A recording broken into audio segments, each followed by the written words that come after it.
অ্যানাস কিচেনে আপনাদের সবাইকে স্বাগত। আশা করি সবাই ভালো আছেন। আজকে আমি বানাবো মাছের তেল দিয়ে তেল চচ্চড়ি। প্রথমে কড়াই গরম করে 1 চামচ তেল দিয়ে পেঁয়াজ কুচি দিয়ে দিব। আমি এখানে একটি পেঁয়াজ কুচি নিয়েছি। পেঁয়াজ হালকা লাল হওয়া অবধি ভাজতে থাকবো।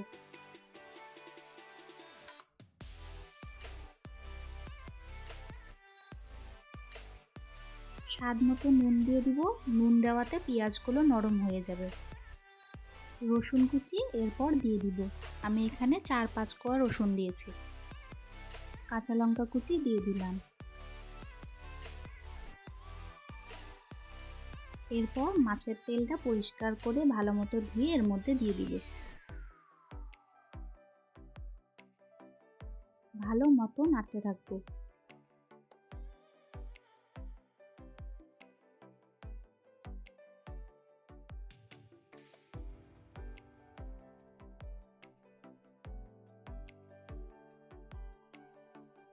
মাছের তেল গলে গেছে, এখন আমি বেগুন দিয়ে দিব। বেগুন দিয়ে হালকা করে ভেজে নেব।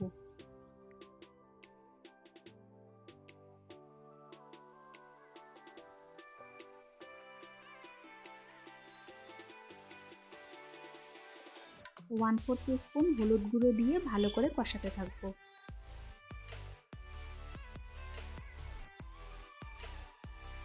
আজকের রেসিপিটা যদি আপনাদের ভালো লাগে, আমার চ্যানেলটিকে লাইক, শেয়ার, সাবস্ক্রাইব করে আমার পাশে থাকবেন।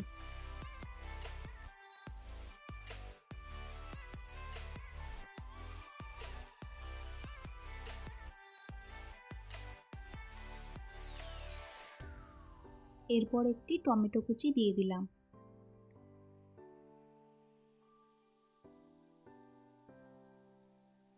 গ্যাসের ফ্লেম লো করে কষাতে লাগবে। যত টাইম নিয়ে কষাবো ততটাই টেস্ট বেড়ে যাবে।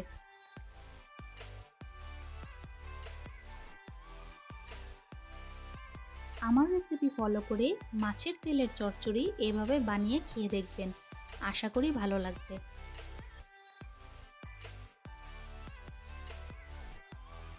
কষানো হয়ে গেছে, এখন আমি ধনেপাতা কুচি ছড়িয়ে দিব।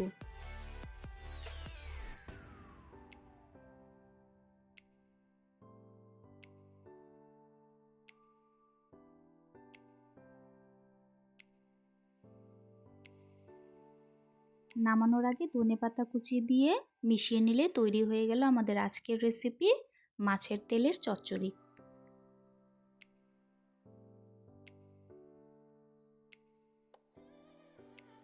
আজকের ভিডিও দেখার জন্য আপনাদের সবাইকে অনেক ধন্যবাদ। সবাই খুব ভালো থাকবেন।